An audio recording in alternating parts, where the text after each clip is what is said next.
Good morning, good afternoon, good evening, everyone, and welcome to Startup Mindsets, a blueprint to thrive in an innovation-driven and globally connected world.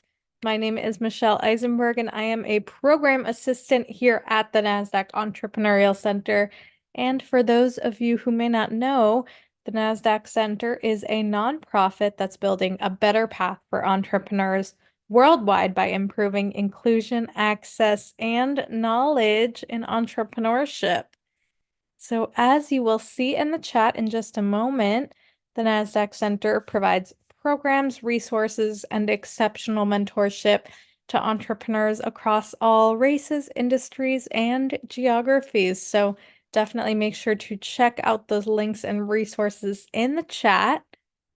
And then just a couple of housekeeping items before we get started. First, let us know where you are dialing in from in the chat. We always love to connect. And second, we are going to open up for a live Q&A at the end of the event. So please make sure to submit your questions for us in that Q&A function at the bottom of your screen throughout the presentation, and we will try our best to get to all of them. And of course, none of what we do could be possible at the center without all of the amazing support from our sponsors, including Nasdaq, Lehigh University, KPMG, Wilson Sonsini, Wells Fargo, the Nareet Foundation, Walmart.org, JP Morgan Chase, BPM, HubSpot for Startups, and Google Cloud. We are humbled by their contributions and hope you are grateful too. And so before we get started, we always like to launch a couple of polls to step back, see how everyone in the room is doing today. This first one is going to ask, how are you feeling?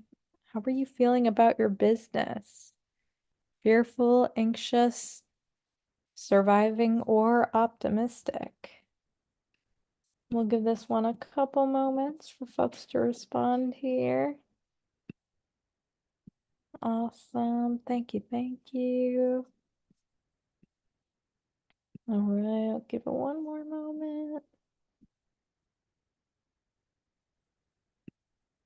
All right, I'm gonna end this poll and share these results. All right, looks like optimism coming up in the lead. Always great to see, but do have some feelings of anxiety and surviving. So hopefully this shows you that whatever you are feeling, you are not alone. And I'm very confident that our presentation and conversation today may help address some of those anxious feelings. So I'm going to stop sharing this poll and launch that second one. What is keeping you up at night? Finance, sales, marketing, scale, pivot, team, or surviving? And this one just helps us understand your current needs as an entrepreneur so we can make sure that the programs and resources we are developing continue to be meaningful for all of you.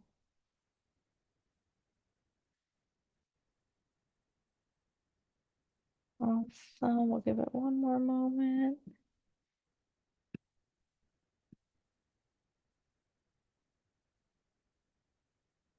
All right. Looks like we've got folks from Los Angeles, San Francisco, Georgia, Atlanta, Michigan, Seattle, Silicon Valley. Welcome, welcome. So great to have all of you here. All right, I am going to end this poll and share these results. Awesome. All right, looks like sales and finance coming up in the lead, scale and surviving close behind, and then we got some marketing and team in there. Awesome. Well, thank you all so much for participating. I am going to stop sharing that poll. And without any further delay, please join me in giving a warm welcome to our special guest, Earl Martin Valencia, author of Startup Mindsets, A Blueprint to Thrive in an Innovation-Driven and Globally Connected World, which is soon to be released. Earl, so excited to have you here with us today. This is going to be so awesome, and I am going to pass it right over to you. Perfect. Thank you so much, Michelle, for that introduction and also for the Nasdaq Entrepreneurial Center for hosting these author in residence series, right? I actually myself is a Milestone Maker alum, so the Entrepreneurial Center has been part really of my journey as a founder, and then now I guess as a book author, right? So thank you so much. So let's go maybe for the next 15, 20 minutes to really some of the lessons that we learned while writing the book. And when we wrote the book, we just asked this one question, right? Like, what does it take for someone to have the courage to take it from -1 to 0, right? A lot of times, especially for many folks who are immersed in the Silicon Valley ecosystem, it's kind of natural to say, oh, let's launch a startup. But actually, when I went all around the world and also relocating in different parts of the US, not everybody thinks. So I realized that it's a rare breed or species of the Silicon Valley mindset of, venture mindset, risk it all. How do you then create something that could potentially scale? And really how to decode that and encode it into a book so that anyone all over the world could potentially relate on how these startup mindsets can help them either for themselves to create their own initiative, their product, their startup, maybe even as a nonprofit, right? So that's really the goal of this. And today we'll dive a little bit on it. So let me share kind of my presentation, and it's really entitled, going from -1 to 0, and what are the top 5 questions that you should answer before starting a startup? I know many of you here already probably have a business or have a startup, but then maybe challenge yourself to ask these questions as well of, have you at least checked in and said that did you answer these questions truthfully, or answer these questions and really reflect on it, right? So a little bit background on myself. So as mentioned, one of the benefits of being in a milestone maker and you graduate is you get your image in the Nasdaq billboard. So that's one of the kind of life moments for me. But I was born in LA, but I grew up in Manila most of my life, so outside the US. And then my background is in engineering, aerospace engineering in particular. So double E in aerospace engineering, where I was an aerospace engineer for Raytheon for a couple of years. And then I ended up going to business school in Silicon Valley and Stanford. And to be honest, I wasn't prepared, right? So I actually was a hardcore R&D engineer from LA, and I didn't really know what Silicon Valley was about.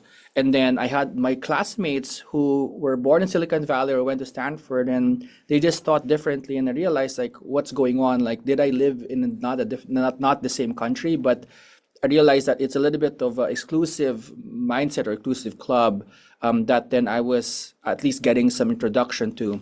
So when I was in Stanford, I did some venture capital work. I was in the internal venture team of Cisco. And then I ended up coming back again actually to Southeast Asia and built out a venture fund. So invested in maybe close to 40 companies, a couple of exits there. And then went back to the US, worked for a hedge fund, which is Bridgewater as a hedge fund, and then worked in Charles Schwab in their digital transformation team. And then when I was in, I guess 2019, I had this thought of building out a fintech startup for emerging markets called Plantina. Venture back there, we raised $5 or $6 million, and we exited early this year. And then now I'm in the Edge AI and Edge Computing team of Microsoft Azure in the headquarters in Seattle, right? In addition to that, actually, I also am advisor of innovation for the country of the Philippines, which is the country which I grew up in, which is great. Time for me to give back to the country where I grew up in. And then also from a personal side, I have my wife Patricia, who I actually went to prom with in high school. So that's great. And then I have 3 kids. So I have a 14-year-old, 13-year-old, and a baby 2-year-old girl. Right. So a little bit of background on myself. So I'm juggling being an author, but also being a great father to my family. And I guess I wanted to pause a little bit, given this context and how important innovation is and how important for us to kind of help each other, especially with the whole notion of the wildfires in California. And I was born in this place of Granada Hills, and 2 days ago, they just got like evacuation orders. So I know my heart goes out to all of my friends, relatives in our network, entrepreneurial network, who's definitely having a hard time now, and how do we contribute and help during this time of hardship, right? So a little bit of a pause there for us. So what was the motivation of this book, right? And the motivation of this book is really how do we democratize what I think is the secret sauce of Silicon Valley, which is what I call is the founder or the venture-backed founder mindset, right? During the time that I was there, actually, me and my co-founder Dan, co-author Dan, we were walking the streets of San Francisco right before the pandemic in 2019, and Dan actually grew up in Daly City, which is a suburb of San Francisco. And I asked him, "Hey, you grew up here. Aren't you part of this?" It's like, I've been here for more than 20 years. But it's only when I went to a venture capital boot camp is actually I realized that there's this second world. There's second world on top of the physical infrastructure of San Francisco Bay Area, right? And this is like basically this exclusive world of the Silicon Valley ecosystem, right? And not everybody easily gets into it. Not everybody even gets trained into it. And that's really the intention of this, book, right? Is to demystify that, and particularly and again that part, right, of how do you then start a company, and when do you start a company? In San Francisco and Silicon Valley, a lot of times people take it for granted that like, oh yeah, you know what, let's just start companies tomorrow. But then for most people in the world, actually, it is a very big decision for them. It takes a lot of courage, a lot of thinking, and to be honest, most people live their lives not even starting the ideas that they had in their head until maybe they are retired or maybe never, right? So I hope, and the mission of this book is to inspire and encourage more people to make that leap or jump into not necessarily specific entrepreneurship, but at least build something that matters to you and the impact that you want in your life, and really create that startup mindset. Not specifically just like a venture-backed startup, right? Although obviously the lessons is from venture-backed startup. And then as I also go and expand all over the world, so I'm part of a group called the Young Global Leaders. I realized that these lessons are not necessarily diffused the same way, right? So if you're an entrepreneur, let's say in Manila, or an entrepreneur in South Africa, right, or an entrepreneur in in Peru, how you consume information that might be the same, but how you're surrounded by people that think like you is very different, right? And I'm hoping that as we build out, this book, more and more people who read it would then relate to other entrepreneurs, maybe in their geographies, to say, hey, do you also have a startup mindset? Like, how do we then form a ecosystem and group together of support? Because being a founder is lonely, right? And, I just gave a talk a couple of months ago in a kind of a venture studio or a venture incubator. And I realized very quickly that I've been an investor before, a venture capital investor, but also I've been a founder. And being a founder is, like, to be honest, 100 times more difficult than being an investor, at least from my book, right? Because the bets are all to you. For a VC investor, you have a portfolio. You can invest in maybe 10, 20, 30, 40, 50 companies, and then your risk is then spread out. But then as a founder, your risk is of one, right? And so that's kind of asymmetric risk there. So the key really there is how do you then build out and put the odds to your favor, because the odds already to begin with is not in your favor, right? So so that's really something that I hope to be. And then also this book really highlights stories not necessarily always the same. I mean, I love, obviously, I met Elon Musk in my early years, not necessarily the stories just of Elon Musk or the stories of Jeff Bezos or Steve Jobs, right? But then we also highlight stories of people that raised, from an idea all the way up to Series A or Series B, right? And the reason is that that's the key, right? Like that for me is the most difficult, the hardest, and most grindest part of an entrepreneurship journey, right? Where the uncertainty is so high that you always question yourself, why did I do this, right? At least for me, for 4 to 5 years, most of the time, that's something that I thought of, right? Like, why did I leave my steady corporate job in order to build an entrepreneurial venture? And most people would think that way, right? So, so startup mindset is that, and it's available for pre-order at Amazon and Barnes and Noble already, and I think the official release date is this weekend. So grab your copies if you have time. I think it's discounted now to like $12 by the publisher, and thank you to Penguin, who is my publisher of the book, right? It definitely was there. So the next segment of my talk, maybe for 10 minutes, is like what I call is the 5 questions that every founder to be, or maybe even current founder, should be able to answer, right? And this is the same patterns that we see as we interviewed, early stage founders over and over and over again, right? So I want to start my talk with Taylor Swift's quote. It's one of the quotes that I put in the book. And Taylor Swift said, being fearless isn't being 100% not fearful. It's being terrified, but you jump anyway. And this is literally the way that entrepreneurs think, especially if they have to leave a more comfortable job or whatnot, right? So the first question that I ask, the readers of the book, but also the pattern that I see for a lot of these venture-backed founders, is that there is a clear difference between what I call is traditional SME linear thinking or venture-backed thinking, right? And a lot of times we as business, especially in MBAs, we're definitely trained to think about purely unit economics at a 1 to X ratio, right? Like every dollar I put in, I predict $2 will come back, which is fine. But then there is this really interesting thing of like, how do you then tolerate this early stage risk in order to get nonlinear asymmetric growth, right?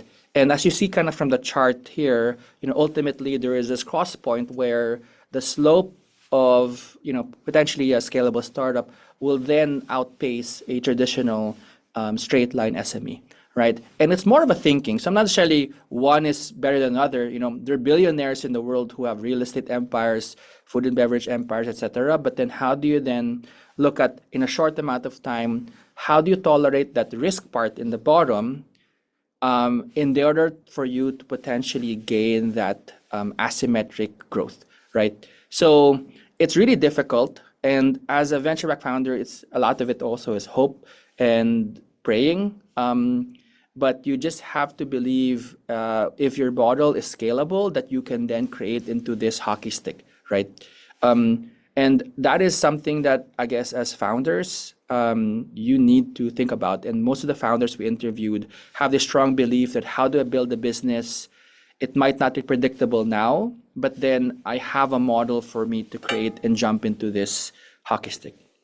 The next one is a bit of a contrarian view to Silicon Valley in particular, and I call it the diversified career portfolio, right? And what does it mean is that at every point in time, how do you think about what is the risk mitigation for you in your life, in your career, right? There are times and seasons of your life where you can take risk. There are times and seasons of life where you cannot take that much risk, right?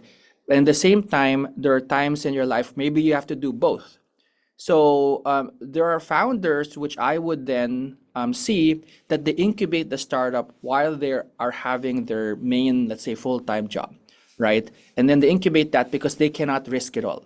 And then there are sometimes there are founders, particularly like maybe they're relatively younger or they don't have specific obligations, where it makes sense for them to take all the risk because they don't have to balance that risk out with another part, right? So you have to be honest with yourself of like where you are right now in your career portfolio, and then how do you balance the risk?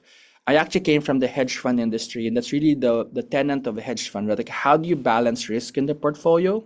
Not necessarily balance the return, right? So I would really think about it and maybe map out for you, where are you now currently in your career portfolio? What is your stretch goal?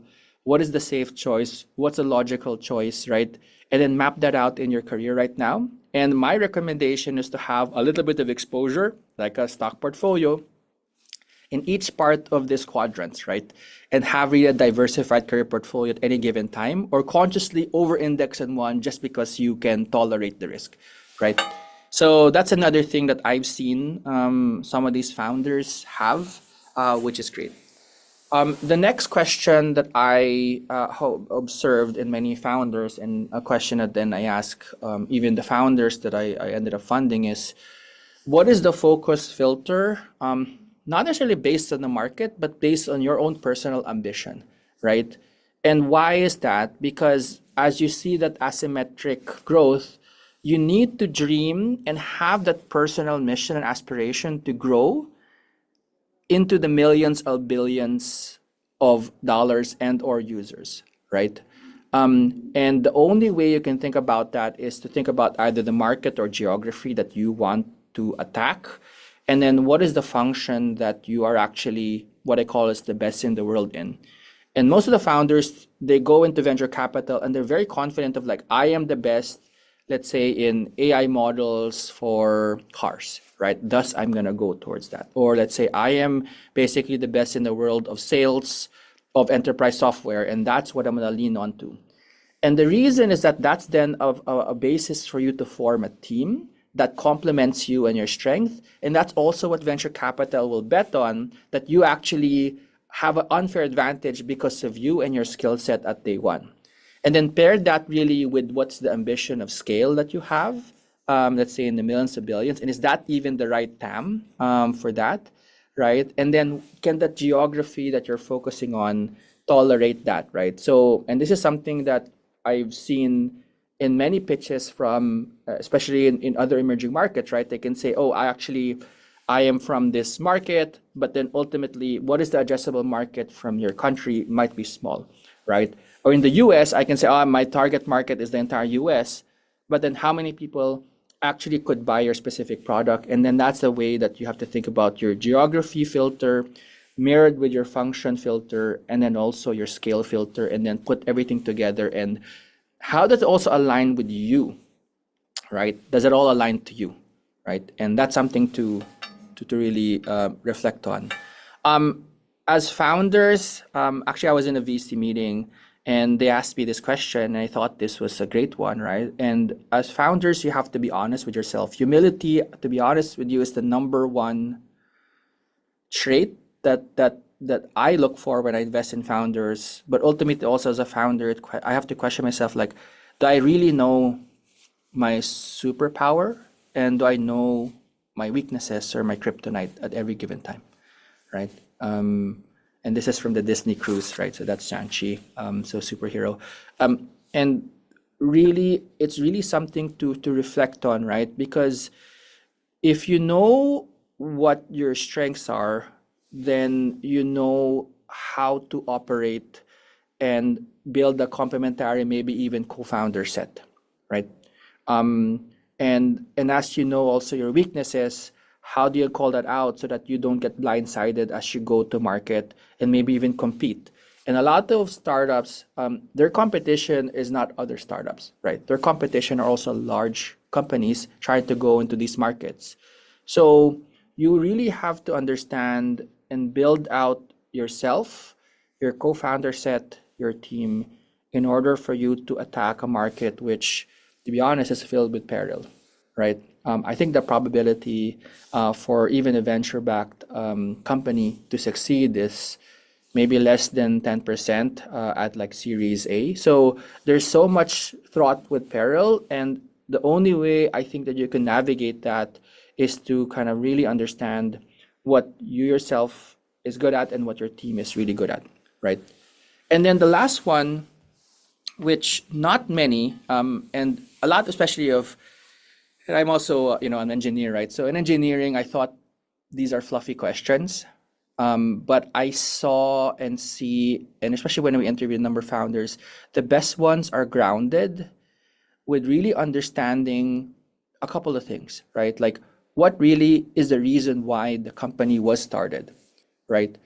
What is the mission of the company? Like what is success for them based on impact, right? Like do they want to help solve, you know, um, you know, and eliminate, let's say, fires, forest fires globally, right? And that then helps save, 10 million, 20, 30, 100 million people, right?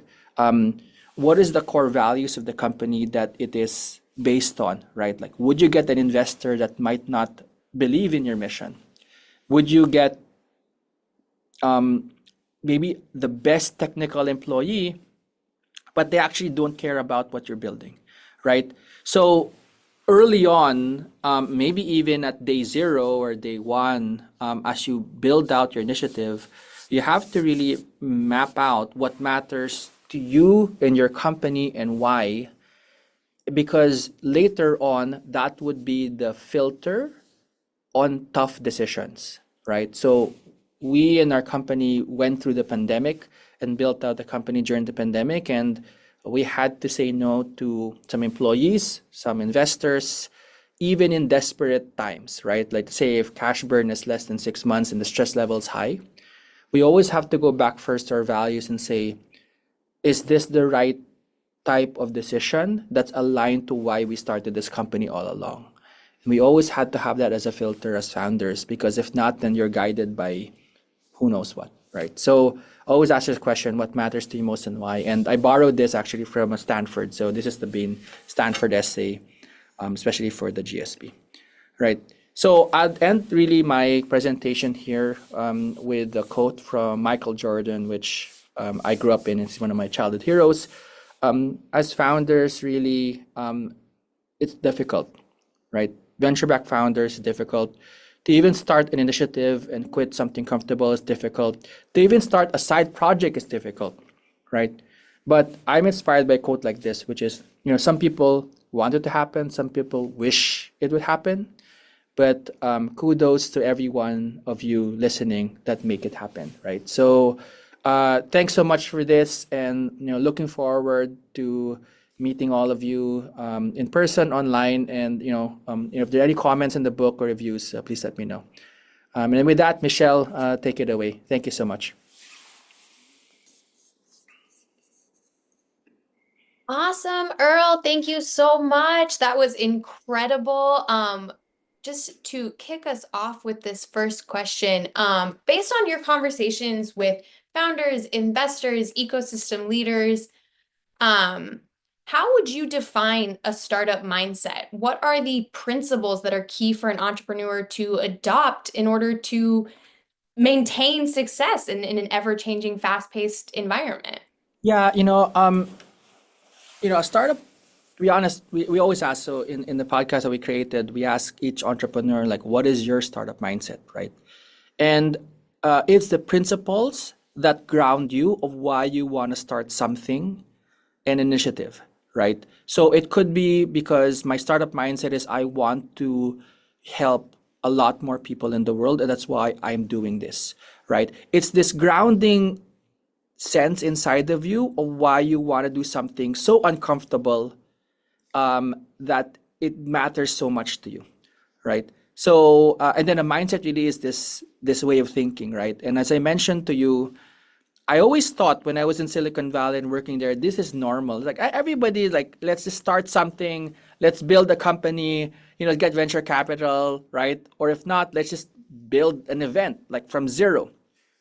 I realized very quickly it's not normal, right? So all of us have to like look deep within, like what is our startup mindset? What is the way, or what is the, you know, thinking for us to get the courage to take it from -1 to 0. Awesome. And do you have any advice, like once you found like this is the thing that's going to motivate me, do you have any advice for cultivating that and sort of maintaining it and even bringing other people into the fold to help you stay motivated? Yeah, so for me, I've noticed in the founders either advised, invested in, or the founders we interviewed is that they start things not thinking about ultimately and grounded or attached so much on the outcome, right? Because a lot of times people are like, I'm gonna start a business so I can be a billionaire, right? And be like having private jets and Instagram. Like, no, right? Most of what I feel is like the secret really of really good founders is it because they're grounded on a problem set that they want to solve, that maybe in their lifetime they can do it, right? And have the opportunity to do so. And regardless of what the outcome is, just the mere fact that they actually are building something towards the change that they want for this world is good enough for them, right? I think there is a little bit of what I call is startup founder hysteria right now. If you go to any top tier college, like I also teach, right? I also teach also in a college. A lot of a lot of students like I want to be a founder, and I'm like, what are you gonna do? I don't really know, but I just want to make like millions of bucks. Like no, right? Like ask why, what for, and the privilege for you to work on something that matters to you is so important as a mindset for you as a founder, right? Absolutely. That's something we talk about at the center a lot. I'm sure you've heard us say that Yeah. success looks different for different people. It's not always about that dollar amount. Sometimes it's just about completing something or creating or working towards a solution. I love that. Michelle, I'm gonna pass it back over to you.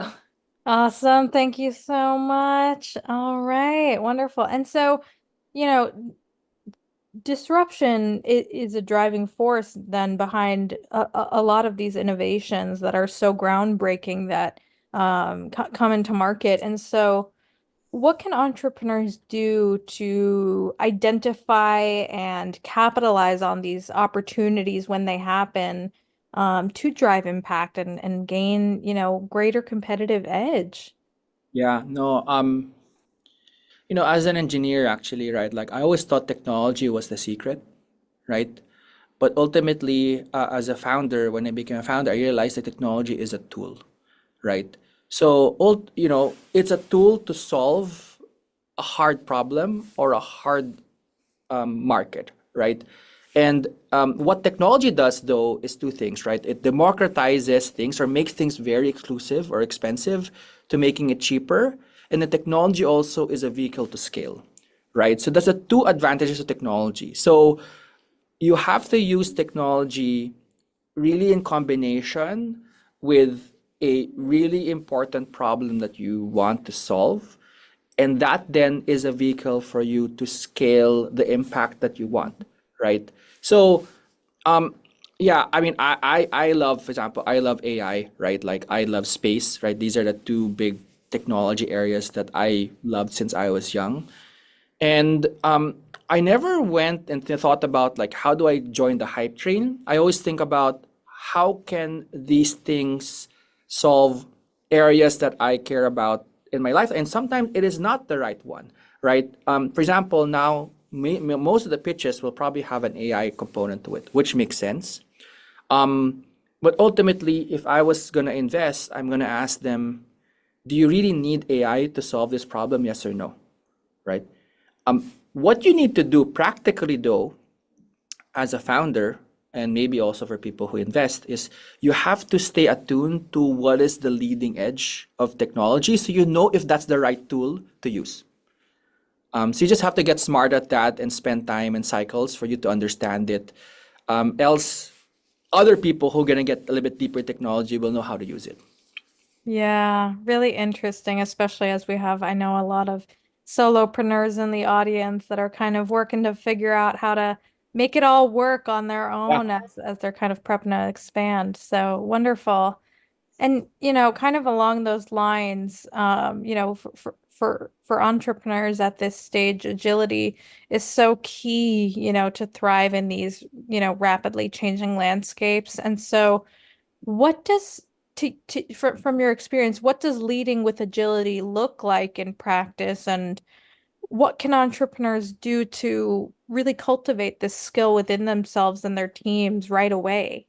Yeah, yeah, no, for sure, right? So I look at agility as a couple of things, right? Like number one, it's it's agility for you to respond to what the market is telling you, right? And the only way, which I know, at least I've experienced, is the only way you can respond to the market is to actually have data or real-time data to respond to, right? So, for example, when we built, the startup that we're building, one of the first priorities of me and my co-founder was to build real-time dashboards that we would review every week, right? Because we had to think about what's our week-on-week growth. So we always had to review that every week and understand what's happening in the market. How can we respond to it more? But it's not based on gut feel, right? It's based really on like hard movement of our product and our data, right? So that's one part, like which is like kind of the tactical agility. And then there's another one which I call is kind of human agility, right? Like human quotient agility. And what that really means is how do you then yourself be calm in the times of rapid movement? So you can then reflect and say, what is my strategy, right? What is my strategy depending on so much movement? Because if you look and just see the news every day and look at your news feed, you'll think that the world is changing and burning all the time, right? And ultimately there's so much things happening. Maybe my company is in trouble, all these things, right? But you have to have the ability to go above the noise and really go, into the forest, right? Not in the trees, and see, okay, what is really happening? And if I see a pattern, so great entrepreneurs are pattern recognizers, right?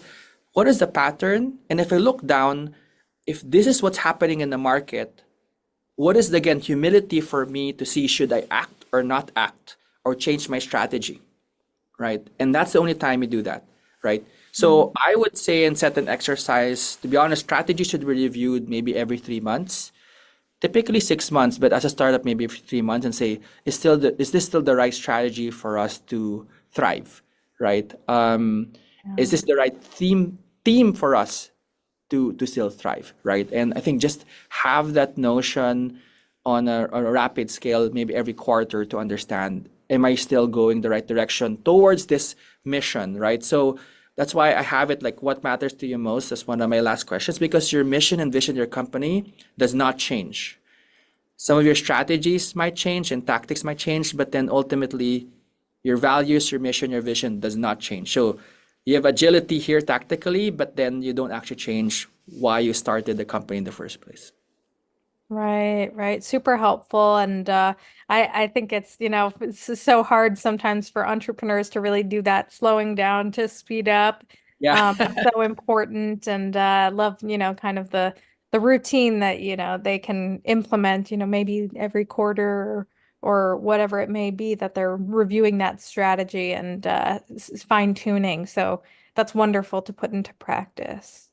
And I'm so glad you brought up values because that's something that I know a lot of entrepreneurs in the audience are working on, really optimizing as part of their communication strategy and branding. And so, in these kinds of rapidly changing ecosystems, what strategies can founders implement to really stay true to those core values and ensure that those decisions that they're making kind of in the moment in response to the challenges of the market are aligned with that vision and mission and of course their long-term strategic goals? Yeah. There's a couple of tactical things that I would think about, right? And the one thing that it seems really mundane, but one of the things that we implemented, let's say in the company that I was in, is we had an intranet site, like it's kind of just a Google Sites wiki, but on top was really like what is the core values, right? For our company, and then same thing as the strategy. Every quarter, we'd kind of remind ourselves like why we are doing this, and then at the same time, what is the values that we need to filter our decisions on, right?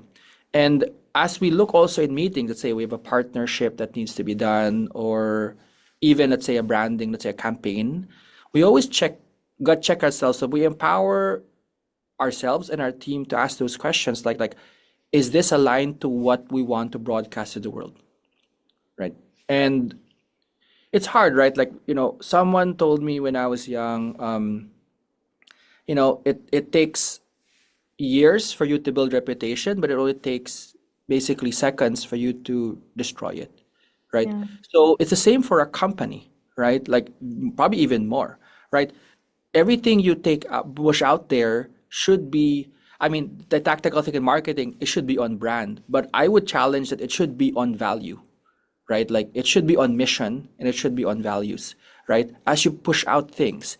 So, for example, for every PR that we built, whether it be TechCrunch or, some other publication, one of our quotes would always have to reiterate the reason of why we started the company, right? So Yes. let's say as a founders, like, our mission was to democratize financial services in emerging markets. Like we have to repeat that even to the world so that people will remind like what are you all about, because as consumers, they have so much choice. A lot of times they'll go towards a product or service that makes sense to them and aligns to them, and the only way that someone can evaluate that is if you actually tell the world like who are you, what are you about, and then do I actually align to that. um, it's tough, right? Because they'll also see inconsistency if you're actually inconsistent to what you tell the world and what you're actually acting with. So everything should be extremely aligned from product, service to your employees to your PR. Like everything should be aligned towards that values and mission that we were talking about. Yeah, wonderful. And I love that you emphasize it is so takes so long to kind of build that trust, but it can be broken so easily. And so just something to think about as you're kind of making those smaller decisions along the way. Uh, and, Um, and and just to yeah, add really quick, like as founders, especially in the technology field, like I always thought this was fluffy stuff. yeah, Right. I was like, why are we wasting time on this? Right. And obviously, if you're in business school, I went to business school, like professional, like this is very important. Look at like all these pro formas of these companies, like they always put it out there. It's like, this is just like corporate speak, right? But then when you're a founder, you realize very quickly, like, oh shoot, like that actually is one of the big foundations of the company. And it's easy to be like, whatever, like, I went through Techstars, right? It's like, whatever, let's just do it because that's an assignment. Like, no, like this actually matters. And this is something that even should not even change, years from now. So make sure you invest the time in order yeah. for you to write it down. Wonderful. Awesome. Love it. And so I know that we have a lot of entrepreneurs in the audience that are at a stage where they're, kind of looking to leverage their networks and potential partnerships to Oh, yeah. Yeah. expand and just really drive impact. And so for those entrepreneurs, in that search for individuals and organizations who are value aligned, what is the role that this startup mindset plays in really strengthening these kinds of interactions and Yeah. long-term relationships? Yeah, one of the chapters that we wrote was called real relationships, right? Real networks equals real relationships. It's because a lot of us, again, since if you're short-term thinking, you think about networks are tactical, right? Like I need this from someone. How do I seek them out and then literally like extract the value, right? Or maybe have a value exchange, which is fine. Mm. But the best entrepreneurs sometimes network without necessarily having a tactic in mind, but then how do I actually contribute to the ecosystem or to the value, right? So I have actually an equation that I put into the book, which is relationships equals amplitude and frequency, right? And I'm in double E, so people with double E's will probably know what it means. But tactically, what it means is it's the intensity of the experience multiplied by how frequent you'd see the person, Hmm. right? So that's really how I think you should quantify what the relationship is, right? If you think about it, right, like the people you met, let's say in, for me, the milestone maker, it's very intense, short amount of period, we still keep in touch, right? And maybe it's frequent, right? Or maybe someone you see every other year, you have a relationship with that person, right? Or you built out an event and you're there together for 3 days and you share kind of your heart out, and even years after, you basically even get to contact them. So how do you build out people relationships either through strong, intense times or basically like frequent ones? The guilty problems of most entrepreneurs, because they're so busy, they don't invest in their network. Yeah. They're like, oh, I just need you, I'm gonna call you. Like, no, right? Like, make sure you have amplitude and frequency for as much as people as possible. And again, it doesn't have to be. So if you have less frequency, make sure you spend a lot of time once, maybe once a year, but at least you keep that contact, right? Yeah.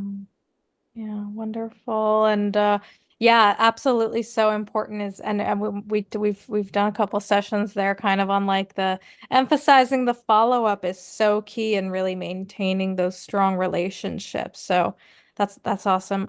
Earl, this has been so wonderful, and I know we have some time for live Q&A. So if Okay. you are in the audience and you have a question, make sure to drop it in that Q&A box at the bottom. And we'll try to get to as many as possible.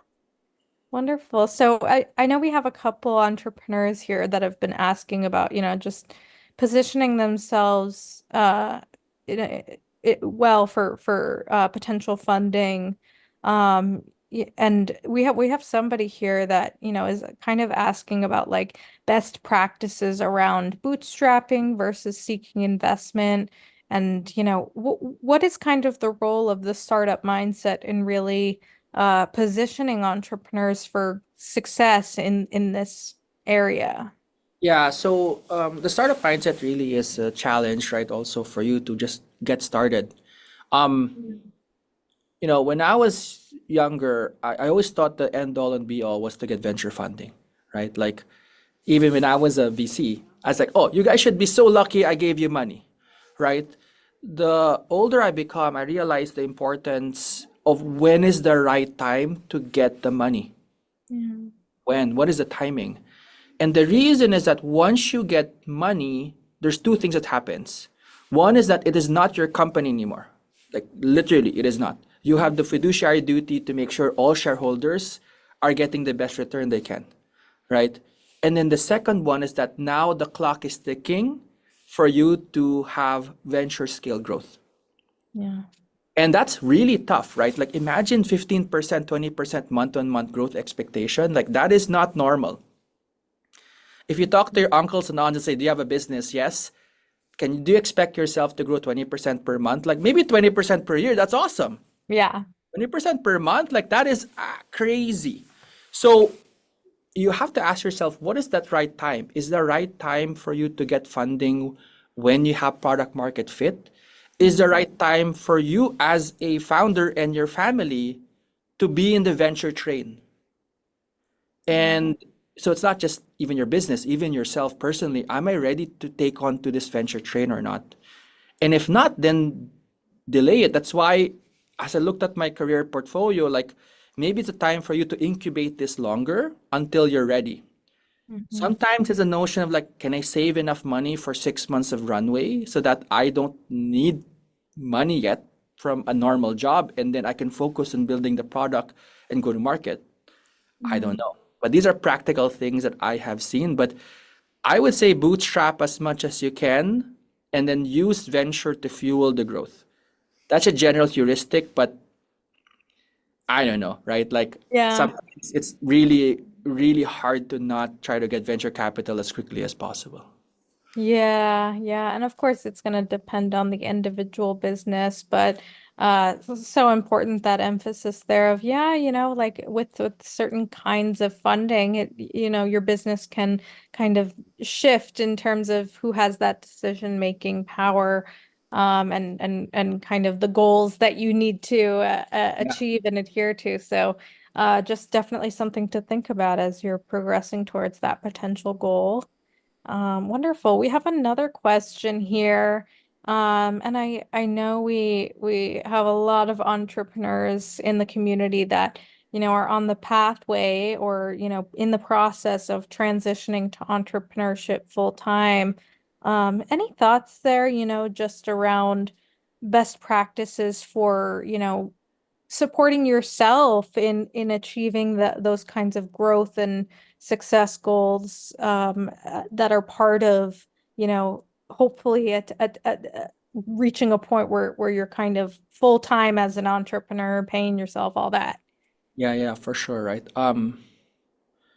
Yeah, my philosophy, especially in this, what I call is it's a critical time, right? Like where inside of you, you want to do something, you see the market is moving, and it's like, if I only had the chance to go execute, I'll do it, right? The ultimate question is, action beats inaction, right? I have a chapter there, which not necessarily like kind of ridiculing, but then really challenging. I call it like, do you want to be a wannapreneur or not? Right? Yeah. And a lot of people are wannapreneurs. Like they want to start something, but then ultimately when push comes to shove, they don't want to start anything. Yeah. Right? So you have to be in this mindset of like, no, I don't want to be a wannapreneur. I want to be an entrepreneur. I want to start something. What is my action today in order for me to reach that, right? So it could be a small action. It could be like, this week I'm gonna research something. Next week I'm gonna get UX designer, right? Like the week after. So it's like build out what is this plan for you to launch, right? And it's hard, but it just takes discipline, right? But for me, any progress, it's kind of like exciting, right? Like if you see your project progressing, it actually gets more satisfying. It gives you more courage. The more that you don't act, the more you get scared, right? So for me, action actually takes out fear. So you just have to like keep on doing things, and then you'll know. To be honest with you, you'll know the right time. The know that time there could be financial consideration, emotional consideration, mental considerations. Like all these things have to come to play to be like, yes, this is the right time for me. Just don't jump into it blindly. Is maybe another pragmatic advice, right? Because you want to come in there with a clear head and you want to give it all, especially once you get venture capital money. You're 110% into the business. Everything else doesn't even matter, right? Yeah. Yeah, really insightful. Wonderful. And so I think we have time for one more Sure, of question. course. And we have somebody asking here, and I think this is wonderful. I'm sure we have a lot of entrepreneurs in the audience that are B2B SaaS, many of whom are maybe AI driven. And so this person is asking, like, how can you kind of navigate a space that's not only rapidly changing, but quite crowded? Yeah. Um, and yeah, just best practices on, just harnessing that startup mindset to really stand out or find opportunities for success there. Yeah, that's why I have this focus filter, right? Like, what's your Mhm. scale filter?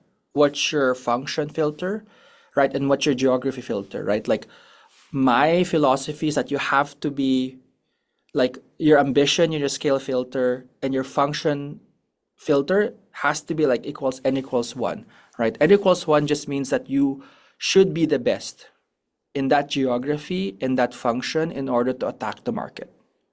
Um, and again, best could be many things. Best salesperson, best technology person, best BD person, best government relations thing, right? It really doesn't matter, right? Like, but for rapidly changing areas, right? Like the way that you have an advantage even over large mega companies is that you have an insight that maybe very few people have or have a skill that very few people have, right?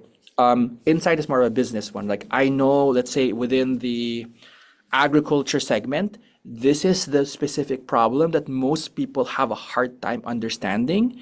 And I know that if I apply this technology here, it will unlock so much value. That Right. is the insight. that then maybe if I was like, I don't know, assigned an investment banker in Wall Street, but like, I don't even understand this, like they wouldn't have the time or the knowledge to even understand what that problem is.